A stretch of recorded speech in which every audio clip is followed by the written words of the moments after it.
কৃষ্ণ দাস ইহা ভুলে গেল, এটা আমরা ভুলে গেছি।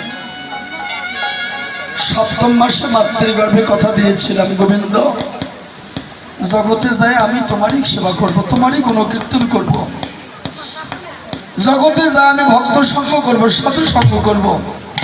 কিন্তু এখানে এসে ওই কথাটা ভুলে গেছি। এই জন্য বলছে সেই দোষে মায়া তার গলায় বাঁধিল। এই জন্য আমরা তাকে ভুলে গেছি, আর মায়াটা এসে আমার গলায় ফাঁস দিয়ে ধরেছে। যত দিন যাচ্ছে তত ফাঁসির দড়ি আরো আমাকে শক্ত করে ধরতেছে। ধরতে ধরতে কোনো একদিন আমি চলে যাবো, আর থাকবো না।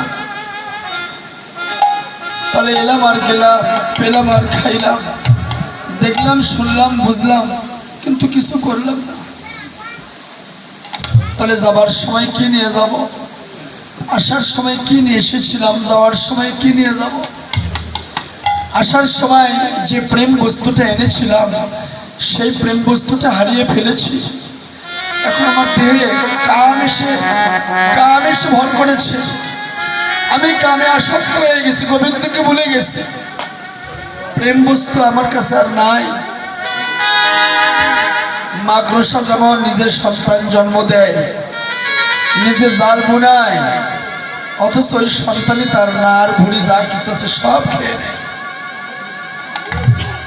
নিয়ে দেখবেন ওই জালের সাথে আটকা পড়ে আছে। তাহলে যাদের জন্য আমি এত কিছু করতেছি, এরাই একদিন আমার সব কিছু খেয়ে নেবে। সেদিন আমি মাকড়সার মতো হয়ে যাব, ঠোসা হয়ে যাব, খোলসা। তাহলে কি নিয়ে যাব? নিয়ে যাওয়ার মতো আর কিছু নাই মা, আছে একমাত্র ভক্তের চরণ ধুলি। আমি কি ধন নিয়ে পারে যাব? আমি করি না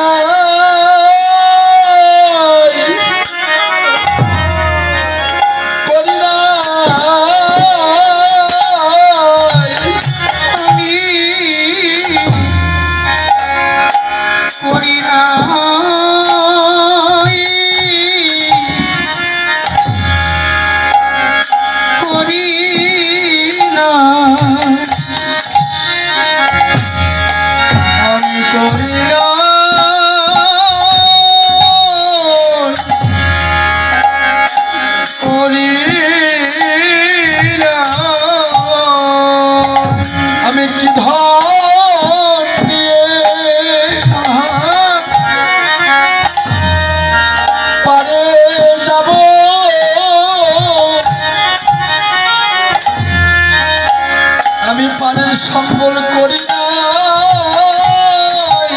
বাবা একটু পারে তো করি না। আমি কি ধনিয়ে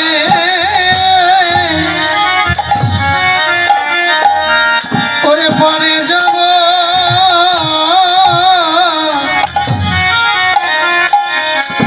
পরে সম্বল করি না।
তার দয়াল কৃষ্ণ সেখানে বসে আছে, আর পাড়ের মহাজন হচ্ছে রাধারানী। বাবারে, এই পাড়ের সন্ধান আছে একমাত্র গুরুর কাছে। পাড়ের কাঙ্গারি সেদিন হবে গুরু, আর পাড়ের তরি হচ্ছে হবে গুরু মা। সে যদি ওই সন্ধানটা জানে তাহলে পার করতে পারবে। অনেক গুরু মা আছে এই তত্ত্বই বোঝে না। দেখতেছি তো চোখের সামনে অনেক দেখতেছি, অনেক গুরু বোঝে না, গুরু মাও বোঝে না আসলে পাড়ের সন্ধানটা কি।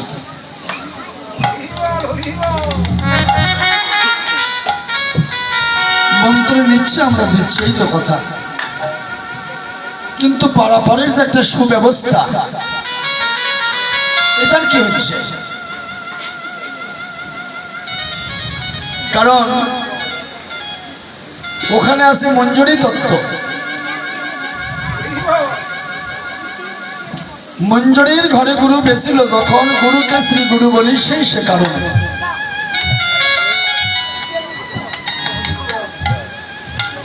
এটা আমি বলিনি, শাস্ত্র বলছে। মঞ্জুরির ঘরে গুরু বেছিল যখন, গুরুকে শ্রী গুরু বলি সেই সে কারণ। তাহলে দেখেন, আপনার গুরুদেব শিক্ষা গুরু বা দীক্ষা গুরু,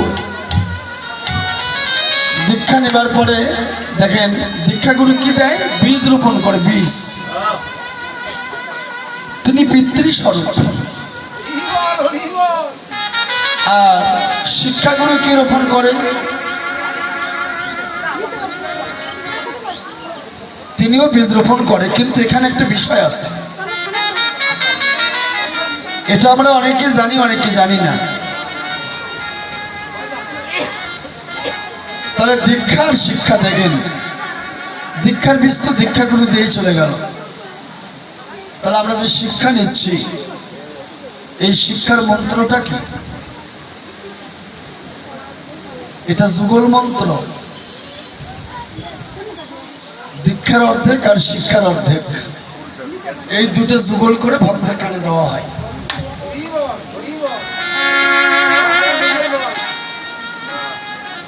এটার অনেকই সন্ধান জানে না।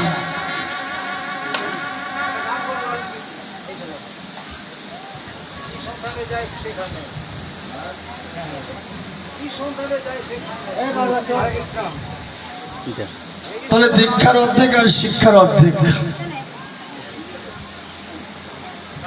বীজ আর রস। পিতৃবীজ, দীক্ষাগুরু পিতৃস্বরূপ, আর শিক্ষাগুরু হচ্ছে বৈষ্ণব, যিনি মাতৃস্বরূপা। তাই বলে কিন্তু মেয়ে মানুষ নয়।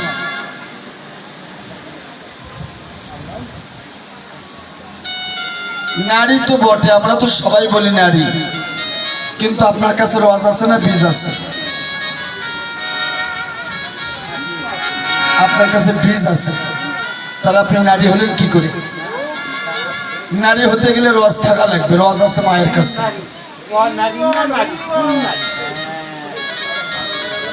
একটা পুরুষ নারী হয়, কিন্তু যখন নারী জাগ্রত হয় তখন সে নারী হয়।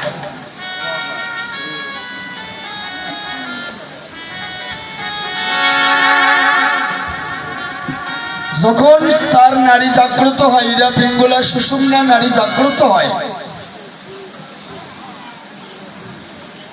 যখন মহাশক্তি জাগ্রত হয় তখন তো সে নারী। খালি নারী নারী বললেই কি নারী হয়ে গেল? নারী হওয়া কি এত সহজ? যে নারীকে ভগবান সম্মান করে, যে নারীকে ভগবান নিজে মা বলে সম্বোধন করে, যে নারীর সন্তান জন্ম দিতে সক্ষম, তবে পুরুষ মানুষও জন্ম দিতে পারে, এটা এভাবে পারে না, রোয়াজ বীজে জন্ম দিতে পারে না।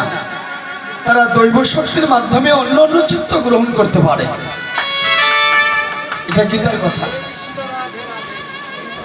তারা দৈব শক্তির মাধ্যমে অন্য অন্য চিত্ত গ্রহণ করতে পারে, এই সূত্রে তারা জন্ম দিতে পারে। তবে এটাকে জন্ম বলা হয় না।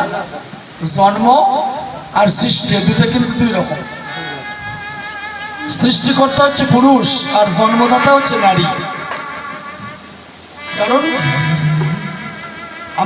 আমার বাবা কিন্তু আমাকে জন্ম দেয়নি, আমার মা আমাকে জন্ম দিয়েছে। এই জন্য জন্মদাতা হচ্ছে নারী। আর আমার পিতা বীজ রোপণ করেছিল, এই জন্য তিনি হচ্ছে সৃষ্টিকর্তা। আপনি জমিতে ফসল ফলাবেন, জমিটা মা, মাতৃস্বরূপ। যে বীজটা রোপণ করলেন, তাহলে ওই সময় আপনি তার পিতা। আপনার হাতে যখন জমিতে বীজটা রোপণ করলেন, এখন ধানই গাড়েন, কলাই গাড়েন, আলুই গাড়েন, মূলাই গাড়েন, আর বেগুনি গাড়েন, আর পটুলি গাড়েন, যেটাই গাড়েন, যখন আপনি বীজটা রোপণ করেন ওই সময় আপনি পিতৃস্বরূপ। আর যেখানে রোপণ করলেন, স্থাপন করলেন, উনি মাতৃস্বরূপ। কারণ উনি আপনাকে ফল দিতে পারবে, আপনি পারবেন না। আপনার কাজ বীজ রোপণ করা, আপনি রোপণ করে চলে আসছেন, এসে মাঝে মাঝে পরিচর্যা করতেছেন, এই তো। কিন্তু জন্ম দিতে পারবেন না। এই জন্য জন্মদাতা একমাত্র মা। আর আমার বাবা বীজ রোপণ করেছে, তার দায়িত্ব শেষ। বীজ রোপণ করার পরে আমার পিতার দায়িত্ব শেষ। দায়িত্ব এখন আমার মায়ের। এই যে 10টা মাস আমাকে ধরে রেখেছিল, কত কষ্ট যন্ত্রণা ভোগ করেছে সে। এই জন্য ইতিহাস বলছে, ধর্ম বলছে সবার উপরে মা। এটা ধর্ম বলছে, ইতিহাস বলছে সবার উপরে মা।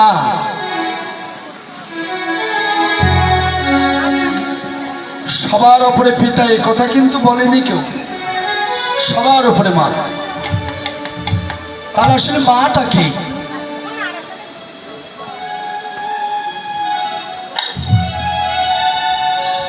সনাতন ধর্মের মূল নায়ক আর নায়িকা হচ্ছে মনু আর শতরূপা। এটাই তো পাওয়া যায়,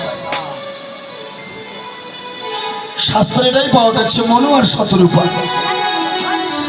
আবার বললেন ব্রহ্মা সৃষ্টিকর্তা, এটা ভাগবত বলছে। সাউন্ডটা ক্লিয়ার হচ্ছে না বাবা, ক্লিয়ার নয়, সাউন্ডটা কষ্ট হচ্ছে, মানে আমার কথা বলতে কষ্ট হচ্ছে, ফ্রি করে দাও। তাহলে মনু আর শতরূপা, এটা সনাতনী পাওয়া যাচ্ছে। ভাগবত বলছে ব্রহ্মা সৃষ্টিকর্তা। শ্রীমদ্ ভগবত গীতা বলছে সপ্তঋষি চারি মনু, ইহারা আমার মানুষ সৃষ্টি, ইহারাই প্রজা সৃষ্টি করিয়াছে। সপ্তঋষি আর চারি মনু, মরিচি, অত্রি, ক্রতু, পুলস্ত, অঙ্গিরা, ভৃগু, বশিষ্ঠ, এই সপ্তঋষি। সনক, সনকাদি, সনত কুমার, সনন্দ, এই 4টে হলো মনু। আরো পেতে 4টে, আরো 14টা মনু আছে। 12টা আদিত্য আছে। এগুলো সব বেদে উল্লেখ করা আছে। তাহলে বেদে 12টা আদিত্যের কথা আছে, এটা ভাগবত আছে, অনেক শাস্ত্রে, ভবিষ্যৎ পুরাণে, বিষ্ণু পুরাণে আছে, স্পষ্ট লেখা আছে। এই কথাগুলো যে শুধু ভাগবতী বলছে তা নয়, অষ্টবসু, এটা ভাগবত উল্লেখ আছে। এই জন্য যাদের শাস্ত্র সম্পূর্ণ জ্ঞান আছে, যারা ভাগবত অধ্যয়ন করে, তারা এই কথাগুলো জানে। আর সেই কথাগুলো জানে বলেই তাদের সামনে বলতে একটু মজা হয়। যদি আপনি আমার কথাগুলো গ্রহণ করতে না পারেন, তাহলে আমি তো আনন্দ পাবো না, আমার স্বাদ আস্বাদন হবে না। আমি কষ্ট করে রান্না করতেছি, আপনি যদি একটু ভালো করে সেবা করতে না পারেন, তাহলে আমার রান্না করে কি হলো? এই জন্য